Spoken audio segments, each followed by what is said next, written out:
Betul, demikian. Ya, sudah siap Mbak Eka Sari? Eka Sari ini ya, yang Mbak Indri mana Mbak Indri? Belum ada.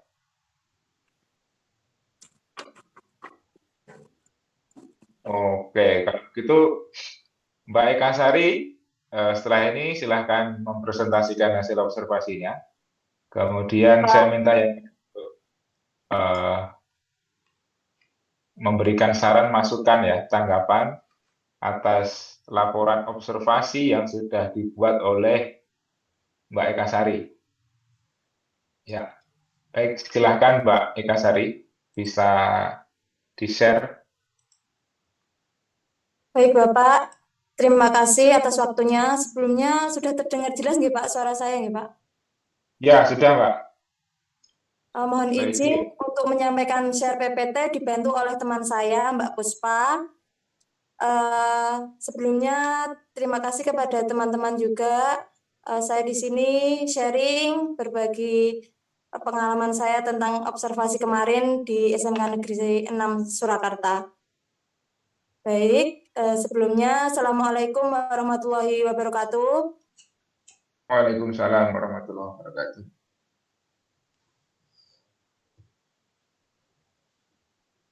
Izin menyampaikan hasil observasi perkembangan peserta didik di SMK Negeri 6 Surakarta. Next. Yang akan saya ambil pokok bahasannya ada panduan observasi, identitas peserta didik, hasil analisis datanya, kemudian kesimpulan. Lokasi yang saya ambil di kelas 11 PM2 atau pemasaran, jurusan pemasaran di SMK Negeri 6 Surakarta. Teknik pengumpulan data yang saya ambil atau teknik pengumpulan informasinya dengan menggunakan wawancara, observasi, dan penyebaran kuesioner. Perkembangan yang diobservasi ada perkembangan fisiologis, perkembangan psikologis, perkembangan kognitif, perkembangan emosi, psikososial, moral, motivasi belajar, dan gaya belajar. Berikut ini panduan yang sudah saya gunakan. Itu ada 3 aspek yang diamati. Ada aspek fisiologis yang merupakan pengamatan dari perkembangan fisik di masa remaja, yaitu kelas 11 pemasaran 2. Yang kedua, perkembangan psikologis, kognitif, emosi, psikososial, dan moral sesuai dengan teori Piaget, ekologi Bronfenbrenner, teori perkembangan Erik Erikson, dan teori perkembangan Kohlberg. Yang ketiga, motivasi belajar. Di sini ada tekun dalam belajar, ulet, senang bekerja, dan tidak mudah melepas hal yang diyakini. Next.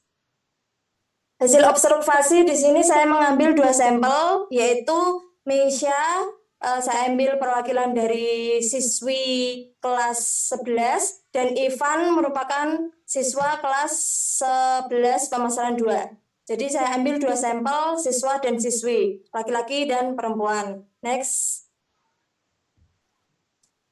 Yang pertama, saya mengambil identitas peserta didik dari nama lengkap Meisha Zahrani Suryawardani, kelas 11 PM2.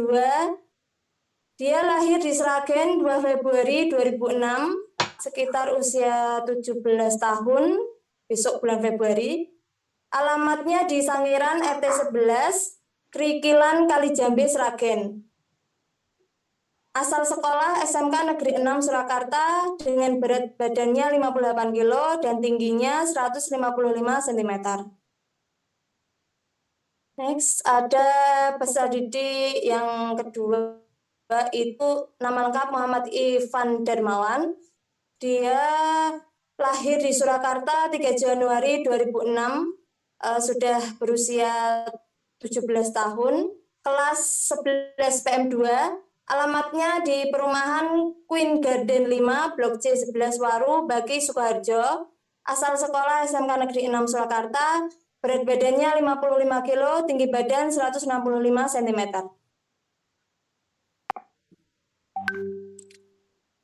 Dari hasil analisis yang saya ambil itu perkembangan fisiologis ada 6 indikator, perkembangan kognitif ada 5 indikator, perkembangan emosi, psikososial, moral, motivasi belajar, dan gaya belajar itu ada 5 indikator.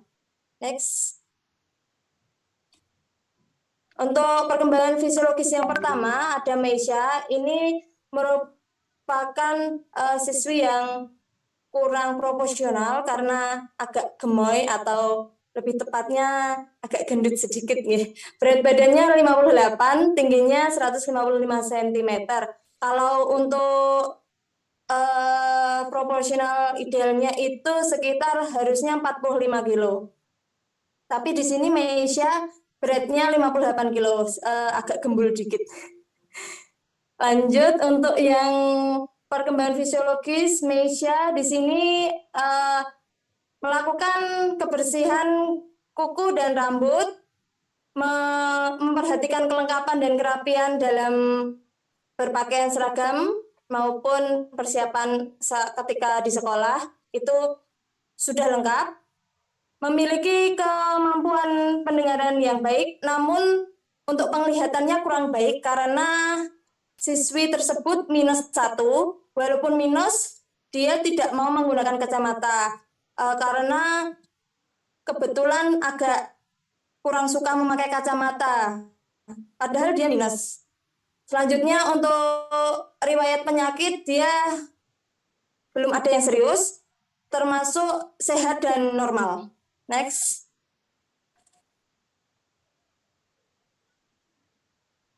Untuk perkembangan fisiologis, ini berbeda dengan Meisha tadi. Ivan memiliki proporsional tubuh yang ideal, seperti beratnya 58 kilo dan tingginya 155. Untuk Ivan ini beratnya 55 kilo, tingginya 165 cm. Kemudian untuk kebersihan kuku dan rambut sudah bersih, rapi, tidak gondrong, kuku tidak panjang. Untuk kelengkapan dan kerapian juga sudah baik, sudah lengkap. Untuk kemampuan pendengaran dan penglihatannya sudah baik, tidak minus dan tidak kekurangan, tidak memiliki riwayat penyakit yang serius, termasuk sehat dan normal. Next. Untuk perkembangan kognitif, Meisha dan Ivan cenderung sama, padahal saya mengambil sampel 2 siswa-siswi. Untuk perkembangan kognitif, perkembangan kognitif di sini ada siswa berani berpendapat dan bertanya ketika di kelas, mampu menyimpulkan materi pembelajaran, mampu mendemonstrasikan tugas di depan kelas, mampu memberikan contoh sesuai dengan pengalaman pribadi, dan menunjukkan bakatnya di depan kelasnya. Itu untuk Meisha dan Ivan sudah cukup baik. Selanjutnya perkembangan emosi. Perkembangan emosi di sini juga hampir sama. Bahkan jawabannya pun sama, iya semua. Jadi saya ambil tabel contohnya hanya 1 di sini. Ketika pertanyaan observasinya itu pernah menyalahkan dan menuduh orang lain tanpa bukti? Pernah, iya pernah. Kemudian pernah mengakui dan meminta maaf atas kesalahan yang dilakukan? Pernah, iya. Apakah Anda mampu mengikuti kegiatan pembelajaran dengan aktif dan kondusif? Ya. Kemudian keduanya menjawab juga ketika menunjukkan sikap bangga dan empatinya terhadap teman itu juga ya mampu. Yang kelima, keduanya tidak mudah tersinggung dengan perkataan dan pendapat orang lain tentang dirinya. Selanjutnya, perkembangan next. Perkembangan psikososial di sini ada keduanya juga mempunyai jawaban yang sama, membantu teman yang membutuhkan, mampu bekerja sama dengan siapapun, mampu menunjukkan perhatian terhadap kebersihan kelas dan lingkungan sekolah, bersikap sesuai dengan perannya, yaitu Meisha sebagai perempuan dan Ivan sebagai laki-laki, mampu bersikap positif dan berinteraksi dengan orang lain. Next, perkembangan moral. Di sini hampir sama juga jawabannya, bahkan sama. Jadi mereka mampu mengucapkan tolong, terima kasih, dan meminta bantuan kepada orang lain, mampu meminta izin ketika akan memakai atau menggunakan barang milik orang lain, mampu mengucapkan salam ketika bertemu guru dan orang-orang sekitar di sekolahan. Mereka juga mampu membedakan benar, salah, maupun baik buruknya. Mereka juga mampu mematuhi peraturan yang ada di sekolah dengan baik. Selanjutnya ada motivasi belajar. Di sini keduanya memiliki keingintahuan yang tinggi, terlibat aktif dalam proses pembelajaran dan pembuatan tugas. Mereka juga tidak mudah putus asa. Mereka mampu mengeksplorasi dengan berbagai media dan kegiatan pembelajaran, serta mengerjakan tugas yang diberikan oleh guru. Next. Nah, di gaya belajar kedua peserta didik tersebut saya observasi juga cenderung memiliki persamaan yang sama. Mereka memiliki gaya belajar yaitu kinestetik yang memiliki ciri-ciri suka menyentuh segala sesuatu yang dijumpainya, sulit untuk berdiam diri atau berlama-lama di kelas, suka mengerjakan segala sesuatu dengan menggunakan tangan, biasanya memiliki koordinasi tubuh yang baik, suka menggunakan objek yang nyata sebagai alat bantu belajar. Jadi yang dapat saya simpulkan, tahapan perkembangan peserta didik yang mencakup perkembangan fisiologis, psikologis, kognitif, emosi, di mana perkembangan tersebut sangat perlu dikuasai oleh guru dalam proses pembelajaran.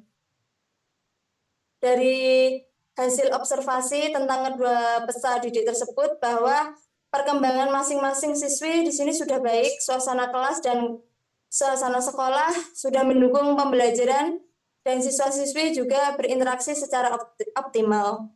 Namun, ada perbedaan di bagian perkembangan fisiologis. Sedangkan untuk gaya belajar kedua siswa-siswi tersebut memiliki kesamaan, yaitu gaya belajar kinestetik karena mereka lebih menyukai pembelajaran yang melibatkan gerakan atau sejenisnya.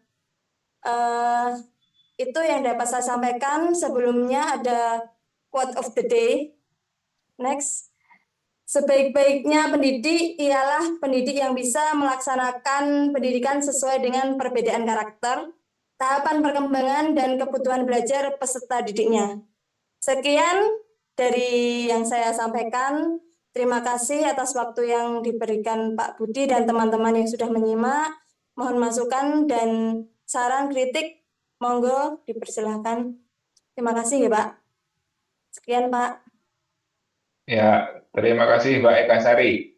Oke, next selanjutnya silahkan diberi masukan, tanggapan, pertanyaan juga boleh untuk menyempurnakan ya. Prinsipnya untuk menyempurnakan tugas yang sudah dibuat, yaitu laporan observasi yang sudah disampaikan oleh Mbak Eka Sari tadi. Silakan.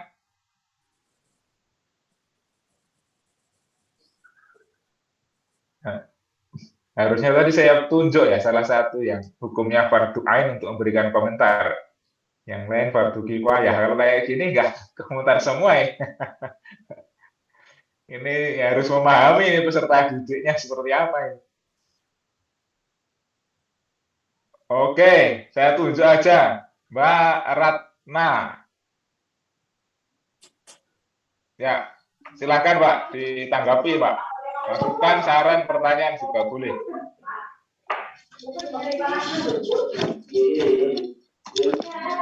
Pak, terima kasih atas waktunya Pak. Mbak Eka, tadi untuk korespondennya itu Mas Ivan sama Mbak Meisya ya? Iya. Itu kenapa Mbak Eka itu memilih dua siswa itu? Apakah memang anaknya di kelas itu menonjol atau bagaimana? Baik, yang pertama saya mengambil Meisya karena ketua kelas. Yang kedua, Ivan hanya siswa laki-laki di situ. Jadi saya mengambil sampel laki-laki dan perempuan. Laki-lakinya cuma satu itu? Iya Pak. Wah, Ivan. kisaran penyamun itu berarti. Satu kelas hanya Mas Ivan saja, Mbak? Ya, Oh, kebetulan itu yang masuk Mas Ivan, Mas Ivan sendiri laki-laki, centol. oh. Oh, Tapi untuk SMK. jumlah peserta didiknya satu kelasnya berapa, Mbak? 32 kurang lebih. Laki-lakinya Mas hanya Ivan. satu. Oh, Iya. Jadi saya ambil contoh Maisha itu ketua kelas, dia aktif ya sebagai menjabat juga ya di kelas, menjabat ketua kelas gitu. Terus Mas Ivan itu agak beda sendiri ya Mbak, karena laki-laki sendiri. laki sendiri ya. Iya. Gitu Mbak. Terus dalam pengamatannya dalam mengikuti pembelajaran, apakah Mbak Mesia sama Mas Ivan itu gimana ya? Sama gitu apa terlihat menonjol gitu, Mbak, untuk dalam kelas di kelasnya? Sama aktif semua, menonjol semua, mau ketika wawancara juga mau menyampaikan pendapatnya, berani explore tentang pembelajarannya juga. Oke, Mbak. Ini paling hanya itu sih, Pak. Oke. Silakan yang lain.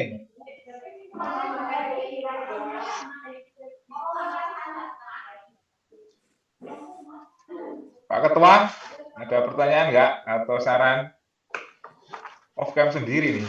Jangan-jangan masih tidur ini si Brizan.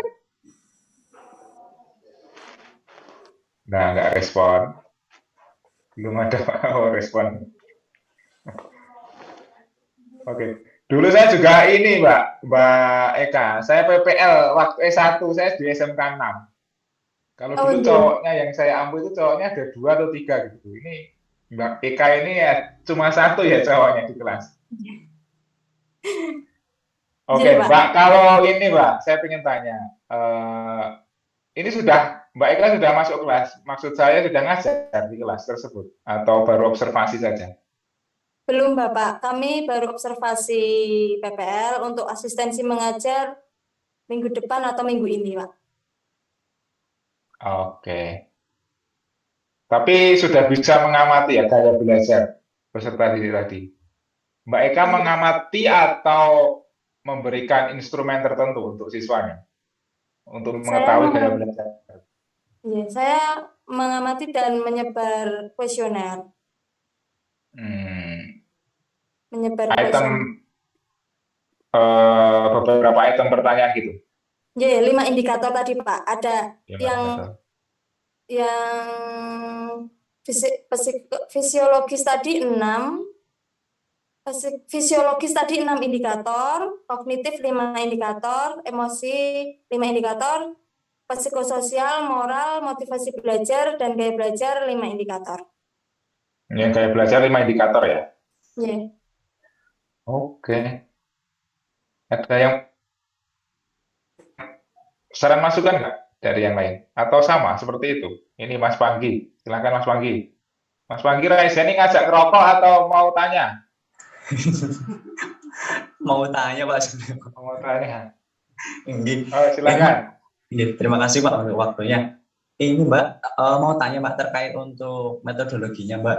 Apa saat pengambilan data itu metodologinya, kebetulan kan kalau saya kan ada 3 cara Mbak. Yang pertama itu observasi peserta didik dengan cara mengamati, terus memberikan angket, setelah itu wawancara. Apa waktu pengambilan data untuk datanya Mbak Eka itu ada urutannya sendiri, apa harus angketnya dulu, setelah itu baru wawancara, terus observasi, apa observasi urutannya gitu Mbak, yang ideal di situ. Terima kasih. Izin menjawab, Mas Panggi, kalau saya itu kondisional dan fleksibel. Melihat ketika masuk ke kelas itu kan saya mengamati dengan guru pamong. Di situ saya perkenalan dulu, kemudian izin untuk observasi, melakukan pengamatan dahulu. Setelah melakukan pengamatan, saya izin untuk wawancara. Sebelum wawancara itu saya sebar kuesioner angketnya itu ya Mas ya. Sama sebar kuesioner, baru setelah saya amati, saya sebar, baru wawancara.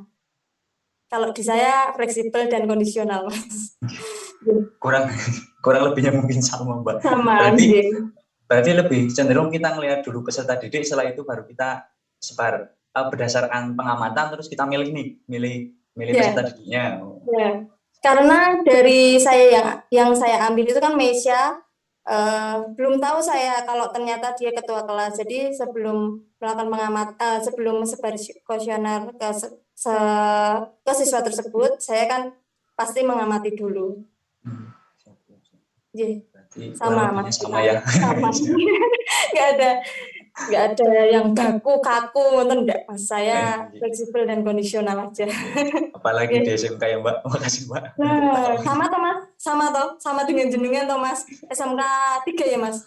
Ya kebetulan SMK 3. Siswanya khusus laki-laki itu siswanya berapa Mas di sana satu kelas? Satu kelas untuk yang BDP 2 itu cuma 5. 5 Sisanya lumayan perempuan. Mas akeh. Lumayan daripada ngono loh. Loh dia cantik sendiri. Siap-siap. Terima kasih Mbak Ika untuk tanggapannya. Sami-sami. Oke, Mbak Eka bisa ditampilkan, Mbak, laporan observasinya yang sudah dibuat. Tadi kan screenshot-nya dari Word ya.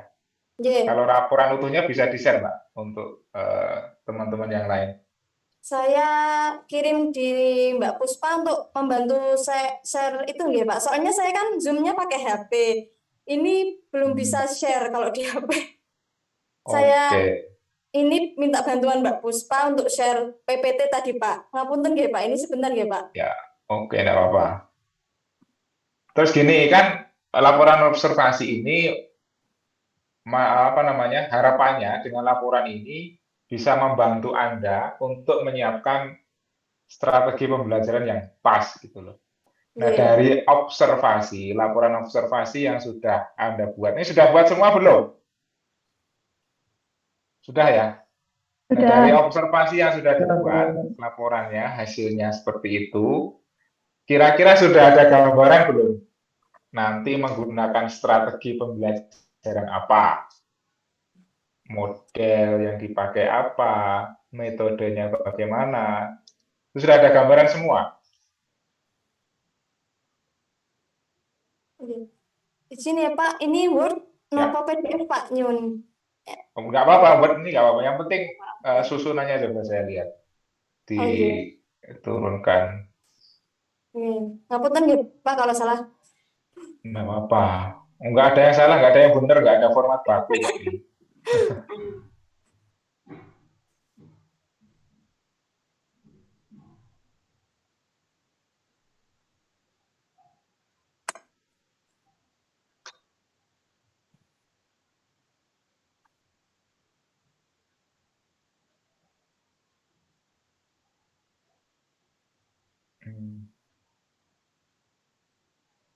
Oh, dibuat paragraf ya.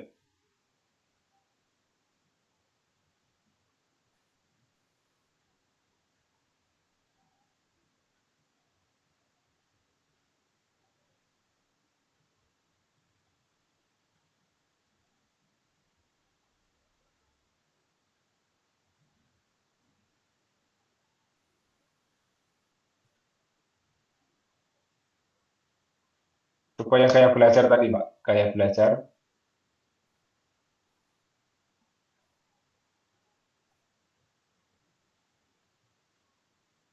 Oke.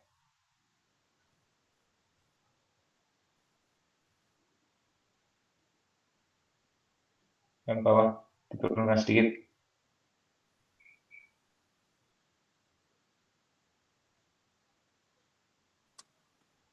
Oke.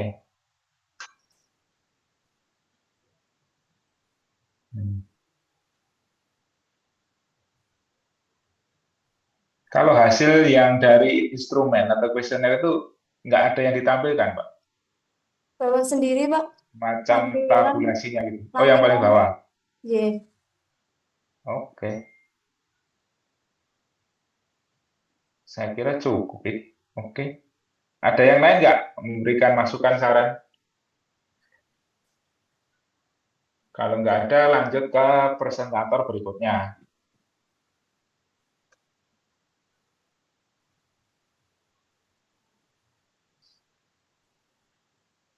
Tidak ada?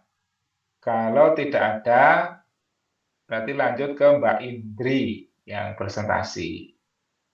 Ini bisa di stop share, Mbak Eka. Terima kasih Nggih, Pak. atas presentasinya. Nggih, Insya Allah Pak. cukup itu. Oh, nggih, matur suwun, Pak. Nggih. Oke. Terima kasih Mbak Puspa. Teman-teman, saya akhiri. Terima kasih masukan dan sarannya, dan Mbak Budi juga. Wassalamualaikum warahmatullahi wabarakatuh. Monggo Mbak Aindri. Waalaikumsalam. Silakan Mbak Indri. Nanti yang wajib sebentar sebelum mulai ya. Saya menunjuk yang wajib mengomentari, memberikan saran masukan untuk presentasinya Mbak Indri nanti adalah apa ya?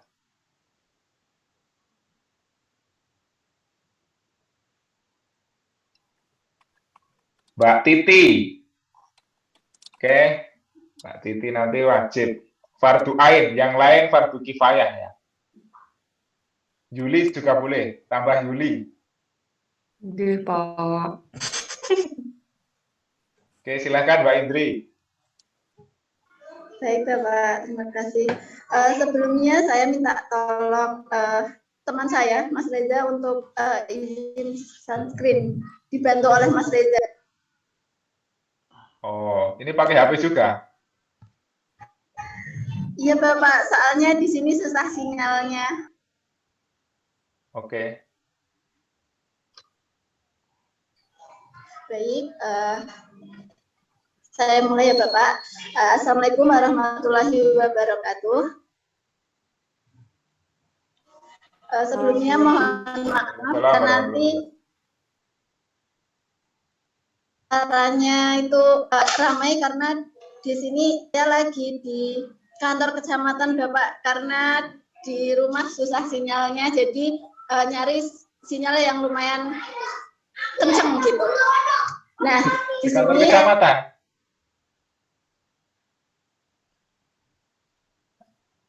Weh. Halo.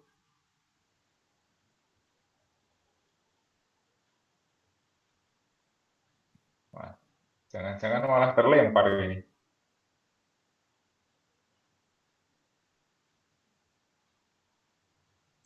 Kayaknya sih, Pak. Susah sinyal, Pak, di sana, Pak. Waduh.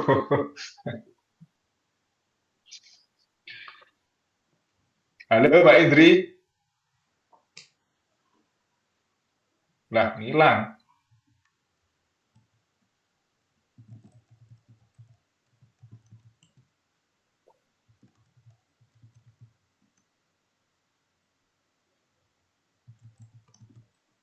Diwakili Mas Brizan katanya. Mas Brizan silakan presentasi. maaf Bapak, tadi sinyalnya terputus. Saya ulangi ya Bapak. Ya. Nah, di sini saya akan mempresentasikan terkait hasil observasi saya tentang perkembangan peserta didik di SMK Negeri 3 Surakarta. Nah, observasi ini saya lakukan di kelas 12, di kelas pemasaran atau bisnis, Bapak. Next. Nah, sebelum saya melakukan observasi, perlu diketahui bahwa peserta didik merupakan anggota masyarakat yang berusaha mengembangkan potensi dirinya melalui proses pembelajaran. Menurut Undang-Undang Republik Indonesia Nomor 20 Tahun 2003 bahwa sistem pendidikan peserta didik juga memiliki beberapa hak yang harus didapatkan, baik pelayanan. Mohon maaf Bapak.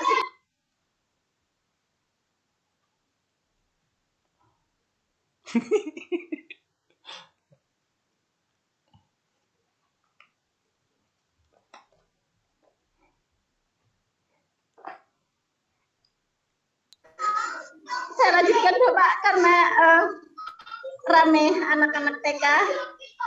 Nah, selanjutnya di sini peserta peserta didik perlu mendapatkan hak seperti terpenuhinya sarana prasarana di sekolah yang mendukung, kemudian ada pertumbuhan dan perkembangan potensi fisik, kecerdasan intelektual, sosial, dan emosional.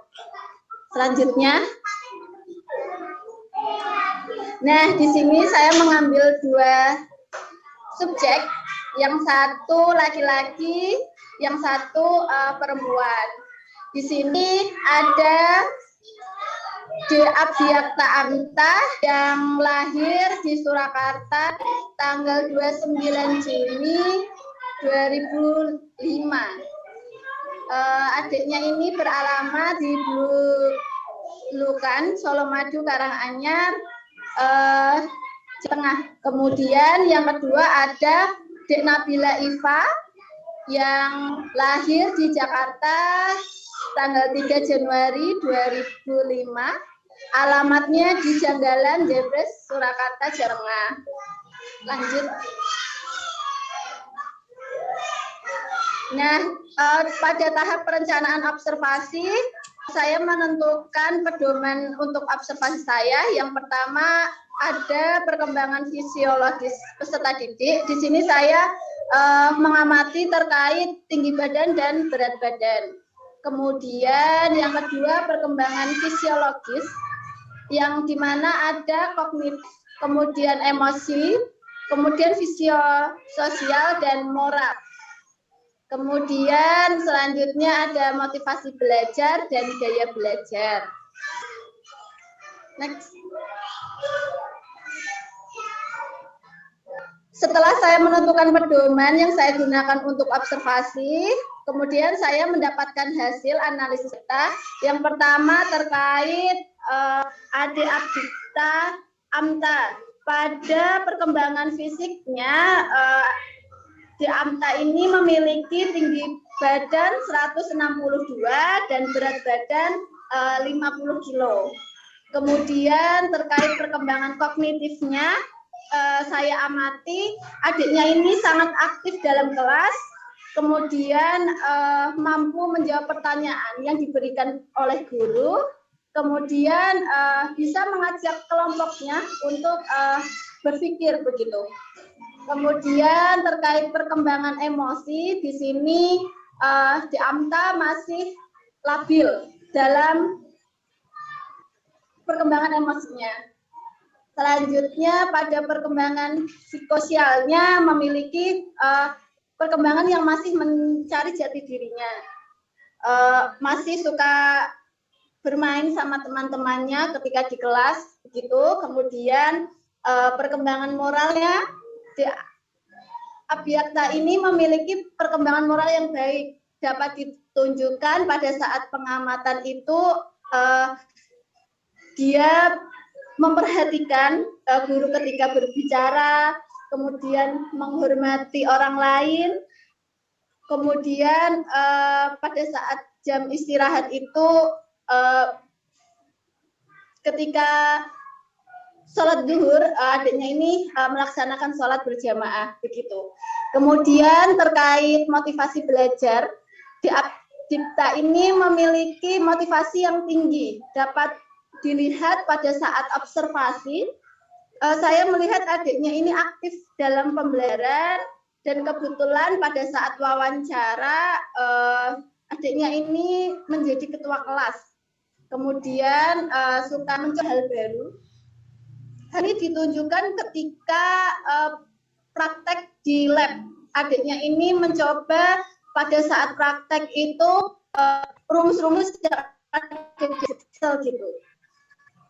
Kemudian terkait gaya belajar, di sini memiliki gaya belajar yang auditori, di mana gaya belajar ini siswa lebih suka dalam mengamati atau lebih suka dalam pendengaran begitu. Selanjutnya perkembangan perempuan di Nabila. Nah, di sini pada perkembangan fisiknya memiliki berat badan 50 2 kilo dan di badan 155 cm. Kemudian terkait perkembangan fisiologisnya, yang pertama perkembangan kognitif. Peserta didik ini memiliki penerimaan penjelasan dari guru yang baik, mampu menerima penjelasan dengan baik, kemudian tetapi sedikit tidak aktif dalam kelas. Kemudian terkait perkembangan emosi, Dek Nabila ini memiliki emosi yang masih labil, di mana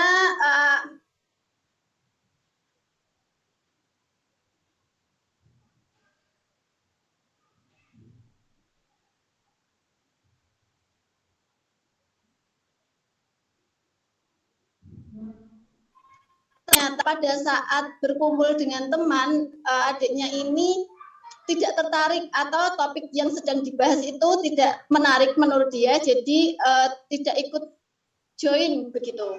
Kemudian tentang kembangan psikososialnya itu memiliki psikososial yang mencari jati dirinya sesuai dengan perkembangan teorinya.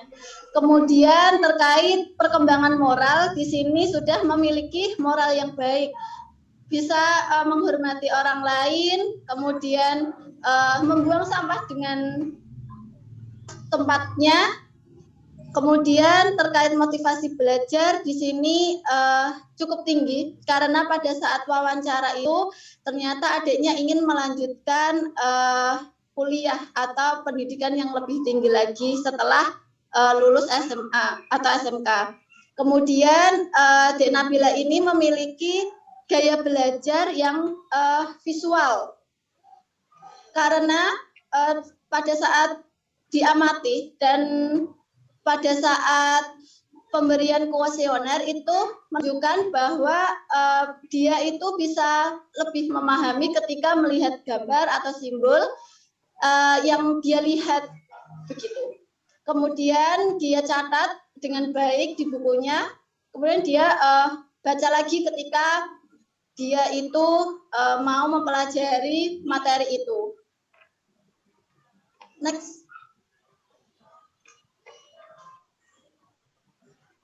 Nah, jadi dari hasil observasi dari kedua peserta didik tersebut bahwa perkembangan dua peserta didik tersebut baik. Hal ini dapat dijelaskan bahwa tahapannya itu sudah sesuai dengan teori perkembangan pada usianya, di mana usia sampai 18 tahun. Begitu. Nah, setelah mengetahui karakter peserta didik itu, diharapkan khususnya saya dan rekan-rekan bisa memberikan proses pembelajaran yang lebih baik dan menarik. Cukup sekian Bapak presentasi dari saya. Saya mohon maaf jika banyak kurangnya.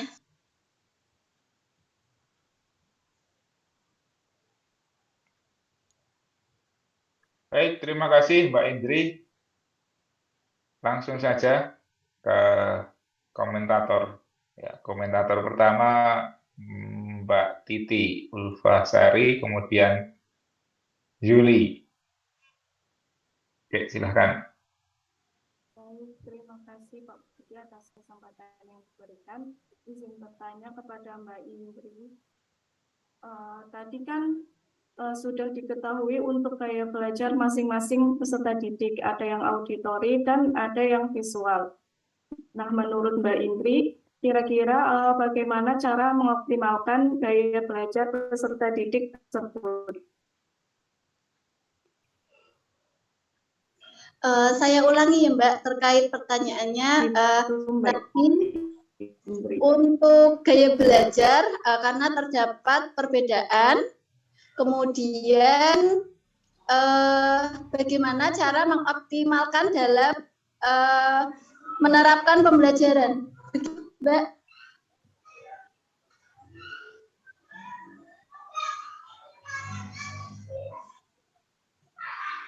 Betul begitu Mbak pertanyaannya? Oke. Jadi ketika observasi itu ternyata setiap siswa itu memiliki gaya belajar yang berbeda-beda.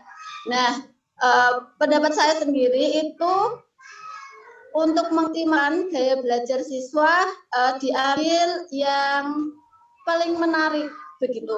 Semua siswa itu bisa aktif dalam kelas. Jadi pada saat observasi itu juga melihat semua siswa. Kemudian pas pada pembelajaran itu bisa dengan menggunakan penerapan teknologi, Mbak. Jadi lebih ke yang visual dengan menampilkan video yang menarik, kemudian mengajak siswa untuk menganalisis video tersebut, gitu. Tetapi untuk yang auditori itu tadi juga bisa dari pengamatan video, betul, Mbak.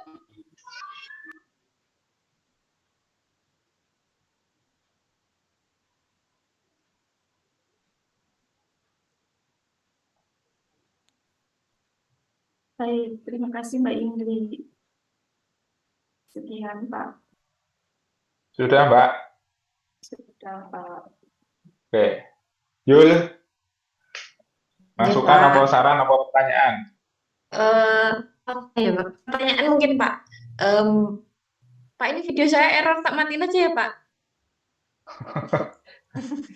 Ya, Kalau tadi kan Mbak Indri sudah menjelaskan terkait dengan dua peserta ya, dua peserta didik yang diamati, Mbak Indri menyimpulkan bahwa peserta didik tersebut memiliki emosi yang labil. Tapi ada satu yang perempuan sepertinya. Apa korelasi memiliki emosi yang labil dengan sifat pendiam dan pemalu, Mbak? Karena kan itu, masa kita menyimpulkan orang beremosi labil hanya karena pemalu dan pendiam sih, atau ada indikator yang lain mengapa anak tersebut dilabeli memiliki emosi yang labil? Terima kasih. Terima kasih Mbak Yuli atas pertanyaannya. Jadi ketika saya dalam mengobservasi di emosi itu saya memberikan pengamatan dan pemberian itu lembar observasi. Nah, di sini sebenarnya tidak hanya itu yang menunjukkan dia itu yang masih labil. Di sini bisa saya jelaskan lebih jelas ketika anak tersebut kurang mampu mengontrol emosinya, di mana kadang itu anak tersebut terlihat sedih, tiba-tiba diam di kelas, kemudian dia itu merupakan sisi yang kalem ketika di kelas, kemudian tetapi juga kadang panik ketika tiba-tiba itu ditunjuk oleh gurunya. Seperti itu, Mbak. Kayak gitu.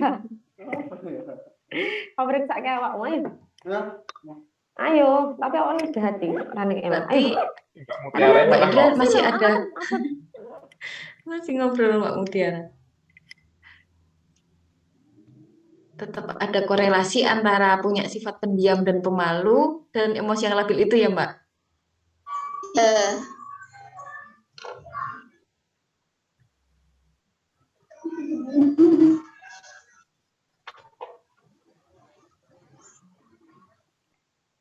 Ya.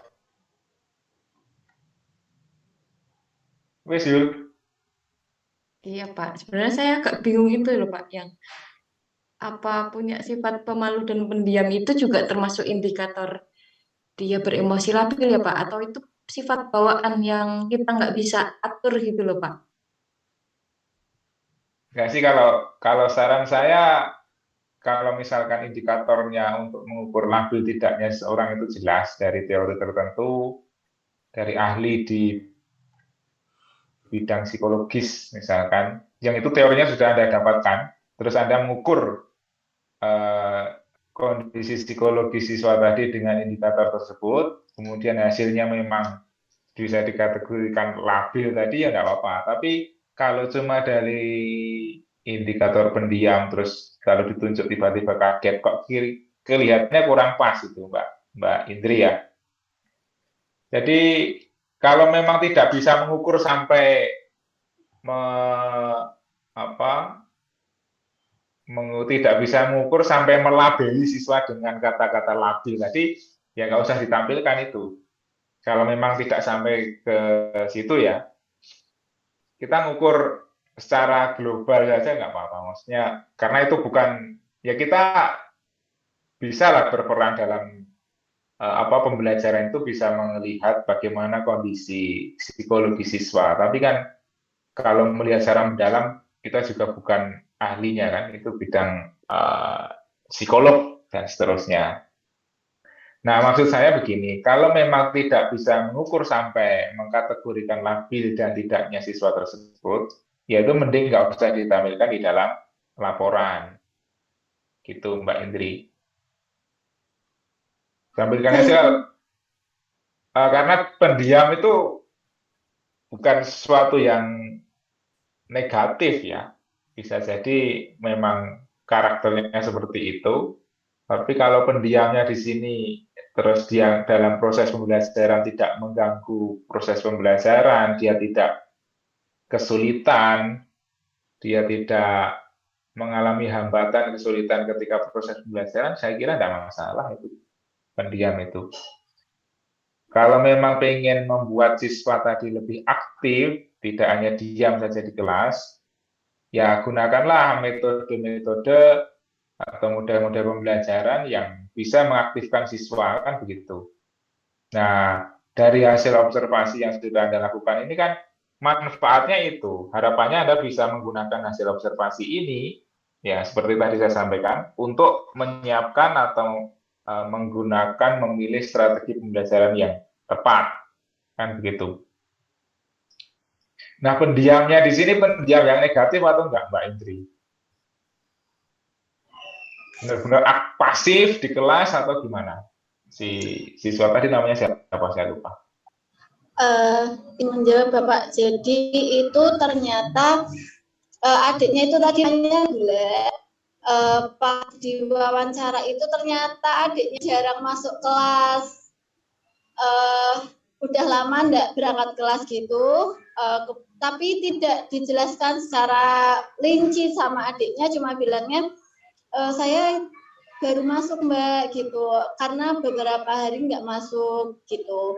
Nah, jadi diamnya itu karena dia ketinggalan pelajaran saat teman-temannya itu udah mulai praktek begitu Pak. Adiknya itu hanya diam, kemudian saya dekati, ternyata memiliki latar belakang seperti itu. Masalah yang membuat dia itu jarang masuk dalam kelas begitu. Gitu ya. Jadi pendiamnya karena memang belum bisa mengikuti karena ketinggalan tadi. Nah, ini pendekatan penting juga, Mbak, dilakukan pendekatan. Intinya kita kan harus melayani peserta didik. Kalau memang dia ketinggalan, ya bagaimana kita melayani peserta didik tadi untuk bisa mengejar ketertinggalannya dengan peserta didik yang lain gitu. Ya nanti strateginya bisa dibuat lah oleh Mbak Indri ya. Cuma yang labil tadi sebaiknya nggak usah dimasukkan di dalam laporan. Baik Bapak, terima kasih Bapak. Ya, oke. Ada lagi nggak yang mau share laporan observasinya? Atau mungkin ada yang perlu kita diskusikan pada pertemuan hari ini? Kalau nggak ada berarti sudah oke semua laporannya ya. Siap diunggah di LMS.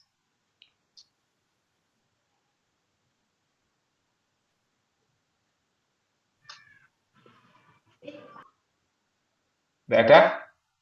Kalau tidak ada cukup aja. Kuliahnya cuma ini. Selesai. Enak toh? Permisi Pak Budi, mohon izin bercerita sedikit. Silakan Bu Novi. Ya baik Pak Budi, terima kasih. Jadi saya ini tugas PPL ada di SMA 1. Kebetulan hari Kamis itu ada 2 jam pelajaran untuk materi untuk pelajaran ekonomi, yaitu di kelas 10.3 dan 10.1. Waktu saya masih observasi, itu ada di salah satu kelas, yaitu di kelas 10.3.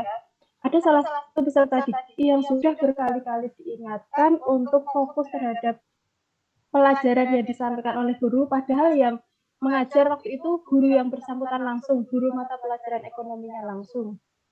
Tapi adiknya itu, masnya itu ada dua mas duduk di belakang sendiri, ada dua hampir sama dia tipenya, secara perawakan hampir sama. Yang satu bisa ditegur, bisa kembali ke jalannya, ke tracknya kalau dia lagi sedang waktu pelajaran. Yang satunya ini sudah ditegur berkali-kali, dia tidak kembali on track gitu. Untuk mengatasi permasalahan tersebut bagaimana Pak? Sedangkan kita sebagai guru itu menghandle 36 peserta didik di dalam waktu yang bersamaan. Adakah saran dari Pak Budi atau teman-teman yang lain begitu agar kita fokusnya merangkul semua peserta didik biar fokus begitu. Jadi tidak ada satupun peserta didik yang kecer gitu, tidak ada peserta didik yang nggak on track. Adakah saran dari Pak Budi atau dari teman-teman begitu? Kebetulan kelasnya yang pegang besok itu saya dan Mbak Nugo. Begitu Bapak. Oke, sebelum saya memberikan saran, mungkin ada yang lain dulu. Itu Bu siapa, Nov, gurunya? Bu Triatni itu. Ya, betul Bapak, Bu Triatni.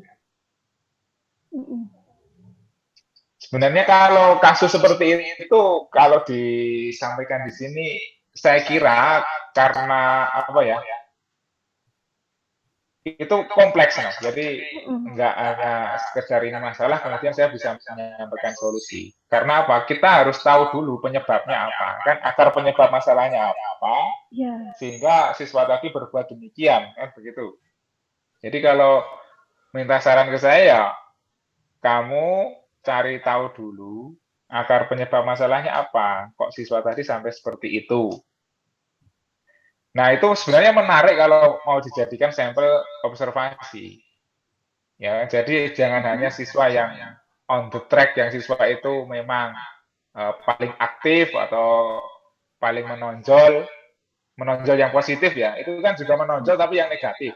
Nah, itu kalau bisa sebenarnya sampelnya yang satu menonjol positif, satu menonjol negatif. Seperti itu kan lebih variatif, lebih menarik juga. Nah, setelah observasi nanti kan Anda bisa tahu apa yang menyebabkan siswa tadi seperti itu. Nah, setelah tahu akar penyebabnya apa, baru kita bisa merumuskan strategi atau obat yang tepat. Gitu. Jadi kalau ditanya siswa yang seperti itu solusinya seperti apa, nah saya sendiri kalau memberikan solusi yang tidak bisa langsung memberikan solusi gitu loh, karena belum tahu penyebabnya apa.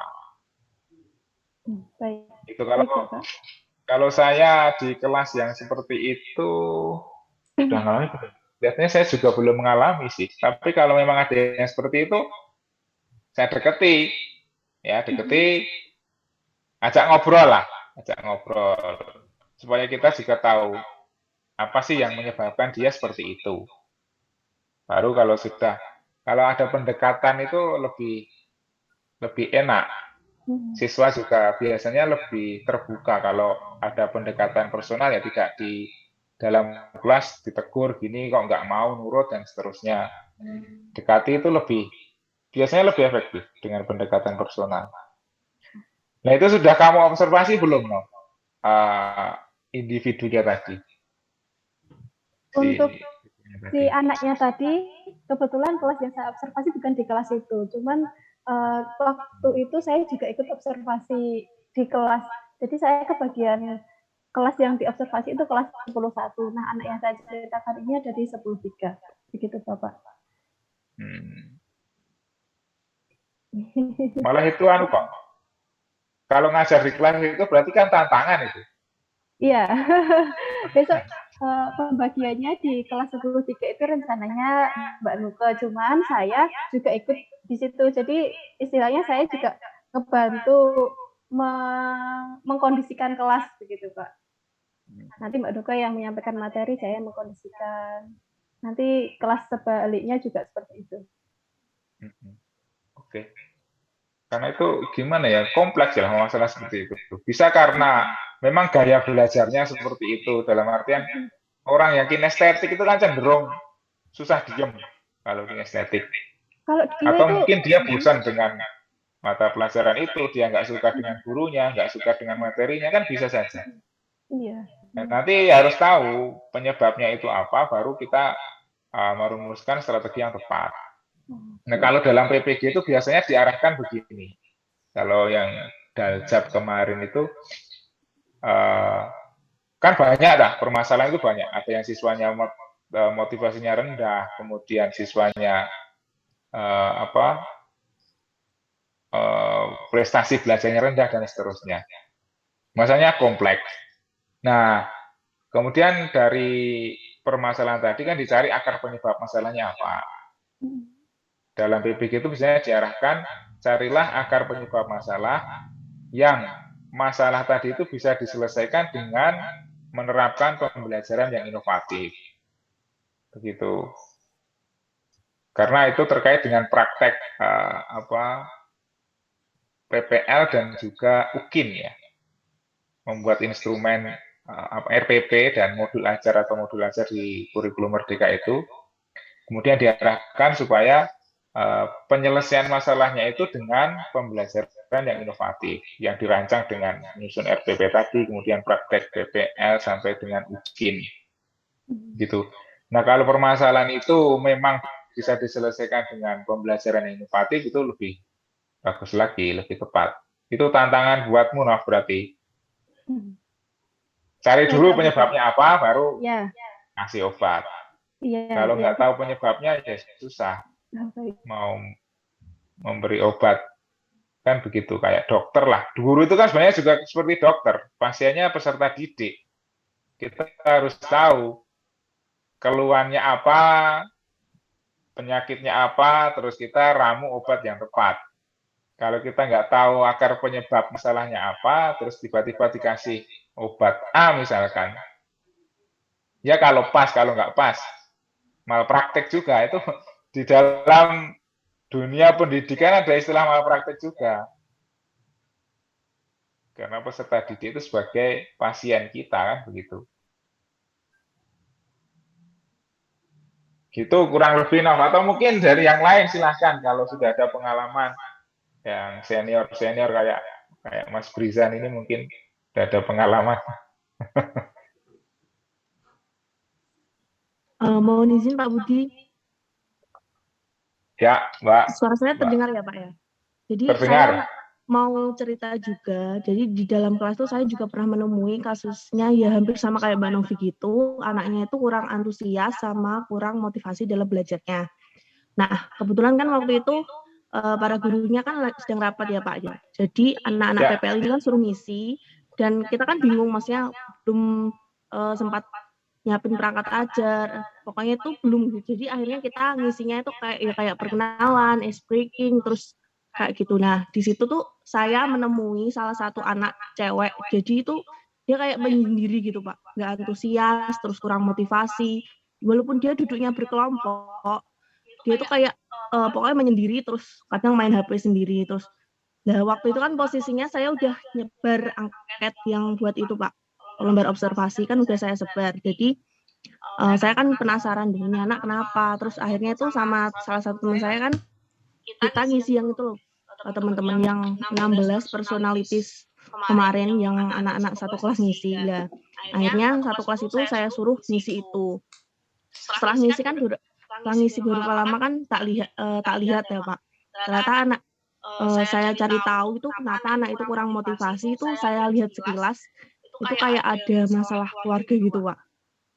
Jadi kan hasilnya 16 personality kan ada kayak sikapnya kayak yang introvert, extrovert, terus pokoknya tentang sifat-sifatnya gitu loh Pak. Terus saya scroll ke bawahnya itu ternyata anaknya itu ada masalah sama keluarganya.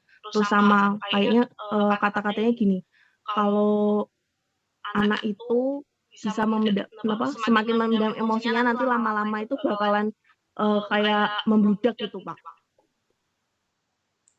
Observasinya kenapa anak itu kurang motivasinya itu bisa dari 16 personalities itu kemarin. Tes kepribadian itu loh Pak.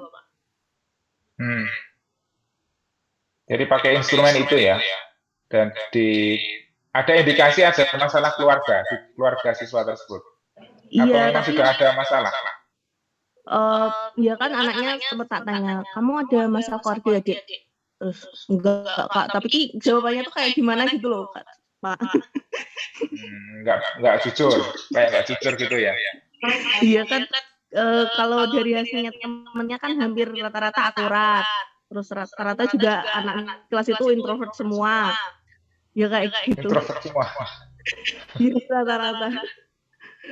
Ada beberapa yang introvert. Penganut aliran kebatinan semua nanti enggak kalau gitu. Terus kan kalau saya kan kebetulan dapatnya di SMK ya Pak. Terkait yang Mbak Idri tadi yang ketinggalan pelajaran itu ya Pak. Jadi itu emang anak SMK itu banyak prakteknya Pak. Kadang seminggu itu 2-4 anak itu mereka suruh jaga kantin, suruh jaga usahanya kayak gitu. Jadi mereka seminggu full kayak nggak ikut pelajaran. Mungkin ketinggalannya juga kayak karena itu.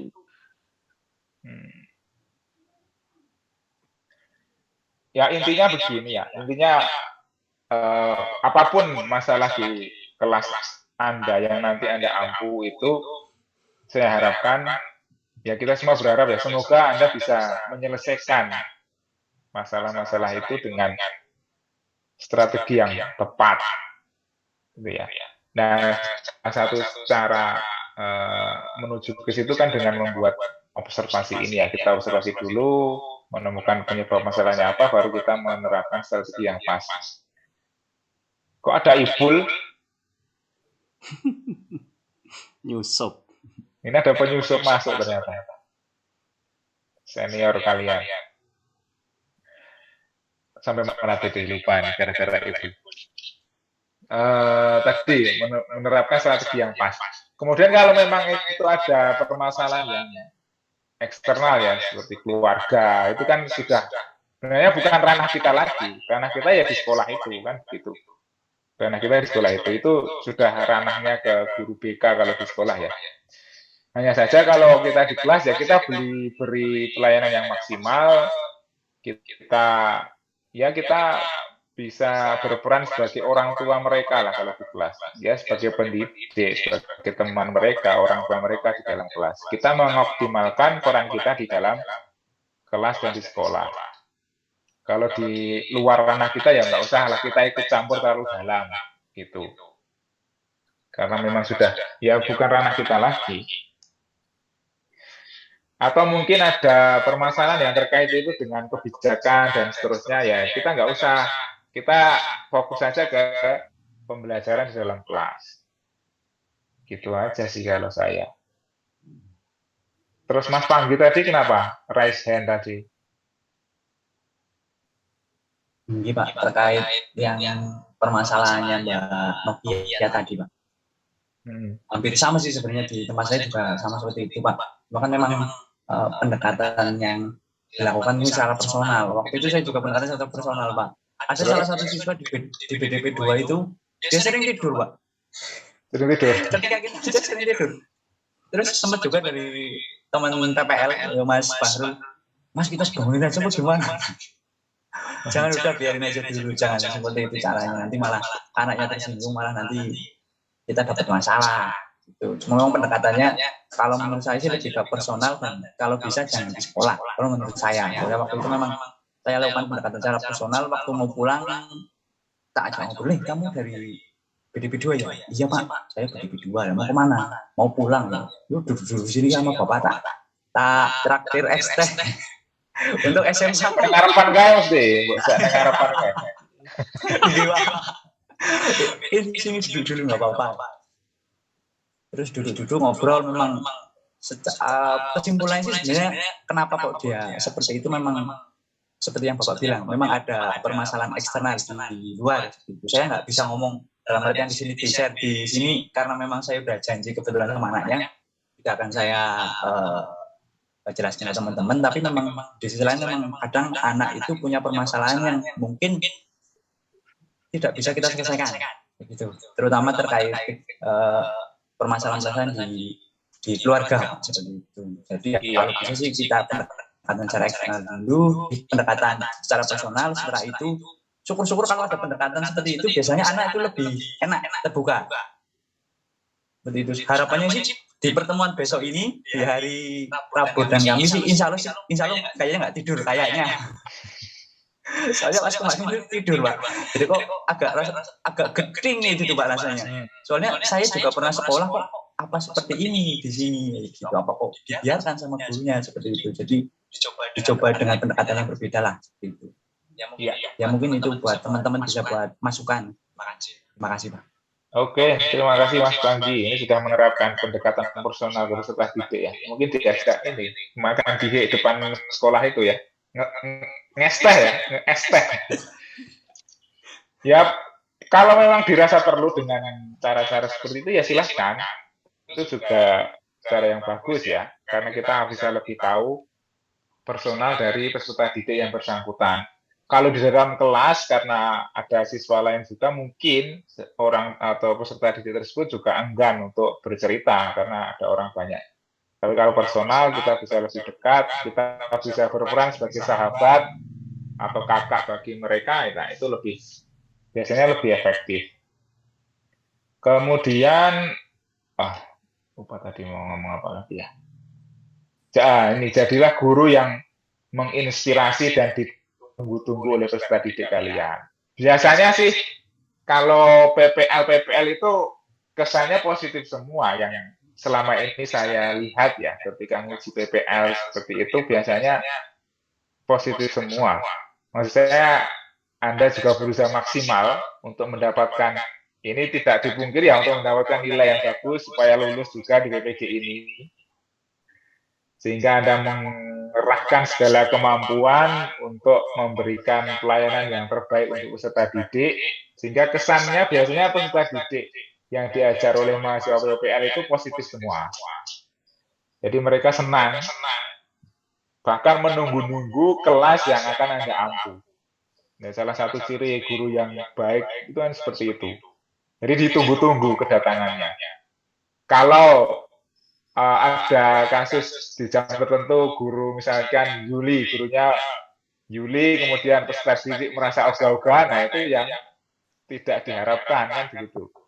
Yang diharapkan ketika mau jam pelajaran yang Anda mengampu jam mata pelajaran itu mereka sudah menanti-nanti dengan semangat. Nah biasanya kalau yang PPL itu seperti itu. Nah harapan saya kalau memang Anda sudah mengerahkan segenap kemampuan ketika PPL itu, sudah menciptakan kesan yang baik untuk peserta didik, nah itu pertahankan atau tingkatkan ketika nanti Anda menjadi guru. Jangan hanya pas PPL tak gitu loh.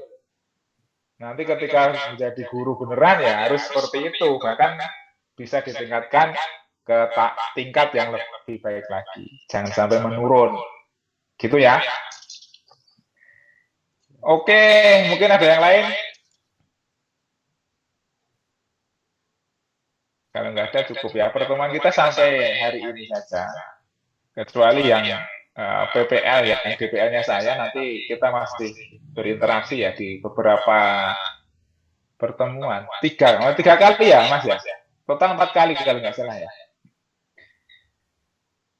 Kalau yang lain mungkin hanya sebatas kalau ketemu saja mungkin ya. Ini tadi ada request dari siapa? Pak Ketua tadi apa UTS. UTS itu kan nanti di LMS ya. Kalau topiknya UTS itu sampai topik ketiga profiling peserta didik ini. Hasil observasi ini kalau nggak salah sebagai UTS kalau nggak salah di LMS. Sudah buka LMS belum? Pokoknya data saya itu sampai profiling peserta didik. Sedangkan topik 4, 5, 6 itu dosen lain. Oh, topik. Ya, Siapa terkait juga Pak? Siapa dengan Pak? ya. dilibatkan Bupres atau siapa? Bapak udah tahu? Saya kurang tahu. Itu wewenangnya Pak Kaprodi. Pak Kaprodi PPG Mas Sigit. Kaprodi PPG Ekonomi. Ditanyakan ke Mas Sigit coba. Kalau angkatannya IPUL itu yang pertama Prof. Terus yang kedua Bukres kalau nggak salah ya. Kalau yang ini saya kurang tahu.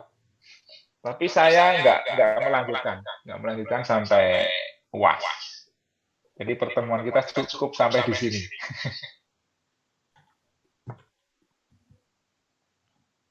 Terus penggunaan kurikulum. Kalau yang lain masih ada kuliah nggak? Yang maksudnya yang sesi pertama sampai UTS ini? Atau sudah selesai semua? Budini. Sudah selesai. Tinggal satu mata kuliah. Budini aja. Assessment. Budini. Oh, assessment. Oke.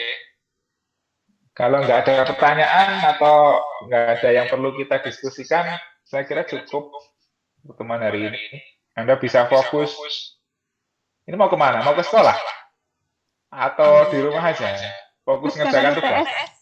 LMS, Pak. LMS. Istimewa, Pak. Oh, istimewa.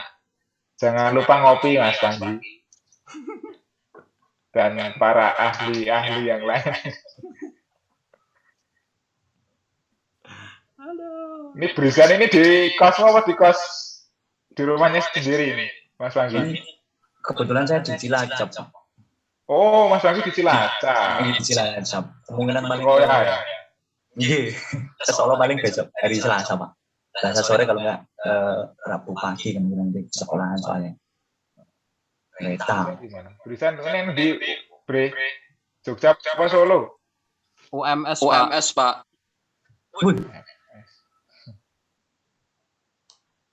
Oke, ada lagi nggak yang perlu kita diskusikan? Ipul, Marahin aja tuh, Pak. Ipuling apa? Fuad, Ipuling apa gue? Ipul. Ganggu Pak, itu Pak. Ganggu Ngomong apa gue?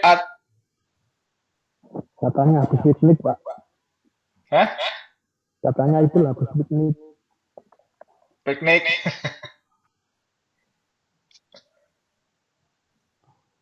Oke, Mas, Mbak, ada pertanyaan tidak? Cukup?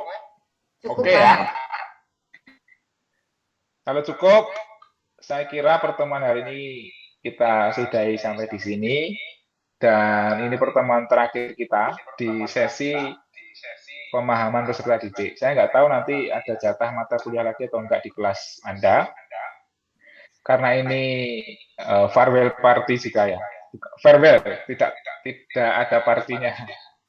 Saya mohon maaf apabila selama saya mengambil mata kuliah ini dari awal sampai hari ini ada kesalahan, ada tutur kata saya, tindakan saya yang kurang berkenan di hati Anda semua, saya mohon maaf yang sebesar-besarnya. Terima kasih sudah membersamai ya, mengikuti mata kuliah ini dari awal sampai akhir di hari ini. Terima kasih, sampai jumpa di lain kesempatan. Saya akhiri, Assalamualaikum warahmatullahi wabarakatuh. Selamat mengerjakan tugas LMS.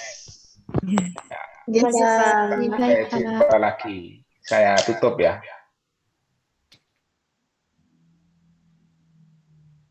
Oi.